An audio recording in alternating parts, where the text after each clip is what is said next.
लो rank टीमें, star players की अदम मौजूदगी और डीआरएस सिस्टम गायब। तो इस सीरीज में बचा ही क्या, सिर्फ इतना कि कोई अनहोनी हो जाए। और पाकिस्तान टीम में पूरी सलाहियत है कि वो कभी भी किसी से भी किसी तरीके से भी हार सकती है। This is Najeeb al Hasnain, honestly speaking. आप लोगों की बड़ी शिकायत आई कि पीएसएल के फाइनल पर ही मैंने वीडियो नहीं बनाई। आप लोगों को अंदाज़ा है कि मैं पीएसएल में काफ़ी बिजी हो गया था, अपनी ट्रांसमिशन, फिर हल्लमा पुरजोश, और उसके बाद कुछ पेंडिंग काम थे, तो उस पर वीडियो नहीं बना सका। यहीं बता देता हूँ अपना पॉइंट ऑफ व्यू कि मैं तो बार बार यही कह रहा हूँ कि लोगों की फेवरेट्स कोयटा कराची थी। जब इवेंट शुरू हुआ तो इस्लामाबाद यूनाइटेड लगा क्लियर फेवरेट होगी, लेकिन लाहौर ने कमाल कर दिखाया। और लाहौर की टीम को, उनकी मैनेजमेंट को और कप्तान को बहुत बहुत मुबारकबाद। क्या ज़बरदस्त परफॉर्मेंस रही उनके। लोकल प्लेयर्स बड़ा अच्छा खेल रहे थे, जिसमें अगर बात की जाए फ़खर ज़मान की, जो हमेशा उनके लिए परफॉर्म करते हैं। फिर अब्दुल्ला शफीक ने बड़ा अच्छी जिम्मेदारी ली। साथ साथ नईम एक बड़ा टैलेंटेड लड़का नज़र आया, सामने आ रहा है कि आगे फ्यूचर बहुत ब्राइट है। और शाहीन अफरीदी की कप्तानी की जितनी तारीफ़ की जाए कम है। साथ साथ ओवरऑल जो इनकी टीम में जेल इन हुए ना फॉरेन प्लेयर्स भी, और कौन सोच सकता था कि डेरिल मिचेल, सैम बिलिंग्स, और बीच में कुछ मैचेस के लिए सिकंदर रजा भी अवेलेबल नहीं होंगे, उसके बाद भी 4 नॉकआउट गेम्स जीतते हुए फाइनल जीतेंगे। तो अनबिलीवेबल परफॉर्मेंस। और टीम मैन जो सबसे बड़े स्टार साबित हुए मेरे लिए, डिस्पाइट द फैक्ट कि इमाद वसीम कुछ भी कह रहे हैं, वो सबको अपनी तरह ही शायद समझ रहे हैं, लेकिन सिकंदर रजा ब्रिलियंट परफॉर्मर। क्या ज़बरदस्त चीज़ की है, मैं इनिंग की भी बात नहीं कर रहा, क्या ज़बरदस्त उनकी अप्रोच है एज अ टीम मैन। वो इतना लंबा सफ़र कर कर आए, कुछ मिनट्स पहले अपनी टीम को ज्वाइन किया, और वो जैसा भी खेले, बात यह है कि जब आपका स्टार प्लेयर एफर्ट करता है टीम में आने के लिए, जगह बनाने के लिए, अपने यूनिट को ज्वाइन करने के लिए, ये बहुत बड़ी बात होती है। और ये नज़र आया लाहौर कलंदर की साइड में। अगेन कॉन्ग्रेचुलेशंस टू देम, बहुत ज़बरदस्त कामयाबी। अब पीएसएल का चैप्टर ख़त्म हो गया। पीएसएल में ऑब्वियसली हमको बहुत से स्टार प्लेयर मिले, अच्छी बात है। जैसे मैंने अभी नईम का जिक्र किया, हसन नवाज़ ने वैलिडेट किया कि वो वन हिट वंडर नहीं है, वो आगे भी खेल सकते हैं। उनसे बस मुझे यही शिकायत है कि वो जो टेप बॉल वाला आंसर है उनके अंदर, वो बहुत ज़्यादा है। अभी भी अच्छा खेलते खेलते वो टेल एंडर वाले शॉट्स खेलना शुरू हो जाते हैं। With time I am sure कि वो इस पे भी काबू पा लेंगे। तो बहुत एक्साइटिंग पीएसएल रही और बहुत अच्छे ज़बरदस्त खिलाड़ी सामने आए। लेकिन अब we are moving on from PSL to Bangladesh series, जिसका आगाज़ कल से हो रहा है। 3 T20 मैचेस की सीरीज़ है जो कि कज़ाफ़ी स्टेडियम लाहौर में खेली जा रही है।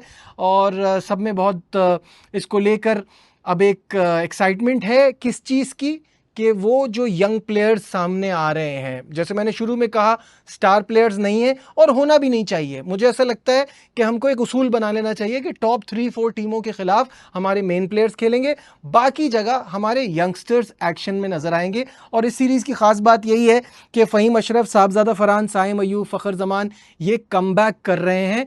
और इसमें एक प्लेयर पे बहुत शोर मच रहा था, और ज़्यादातर शोर हम ही लोग मचा रहे थे। मैंने सबसे ज़्यादा बोला था कि अब्बास आफरीदी को आप कैसे मिस कर सकते हैं, जिसकी इतनी ज़बरदस्त परफॉर्मेंस रही है।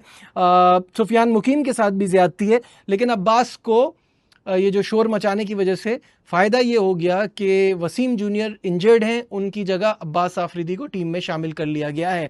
लेकिन अब वो बहुत बड़ा क्वेश्चन मार्क किया गया कि आपके जो तमाम फास्ट बॉलर्स हैं, इनमें न्यू बॉल बॉलर कोई भी नहीं है, तो नया बॉल कौन कराएगा। पहले खुरम शहजाद की बात हो रही थी, लेकिन उनको भी नहीं रखा गया। तो अब ये एक बड़ा सवाल है। लेकिन जो पाकिस्तान के मसले हैं ना, वो इतने बड़े नहीं हैं जितने बड़े मसले बांग्लादेश के हैं। क्योंकि इनके यहाँ तस्कीन अहमद नहीं है टीम में, मुस्तफ़िज़ुर रहमान इंजर्ड हो गए, और सोमिया सरकार को इंजरी है। नाहिद राना जो सबसे एक्साइटिंग फास्ट बॉलर है, उन्होंने पुल आउट कर लिया है। तो ये सारी प्रॉब्लम तो है बांग्लादेश के लिए इस सीरीज़ में। और ऑल्दो वो यूएई से हार के आए हुए हैं, लेकिन मैंने पहले भी कहा था कि पाकिस्तान टीम में पूरी सलाहियत है। वो टीम नहीं देखते, वो अपनी ही इतनी बुरी क्रिकेट खेलते हैं कि सामने वाले को कामयाबी मिल जाए। तो पाकिस्तान एक मैच अगर यहाँ हार भी गया तो मुझे कोई सरप्राइज़ नहीं होगा। दूसरी बात यह कि जो इंडिया पाकिस्तान की कशीदगी के बाद PSL दोबारा शुरू हुआ था, उसमें भी DRS नहीं था, इस सीरीज़ में भी DRS नहीं है, तो ये ज़रा मज़े को ख़राब करेगा।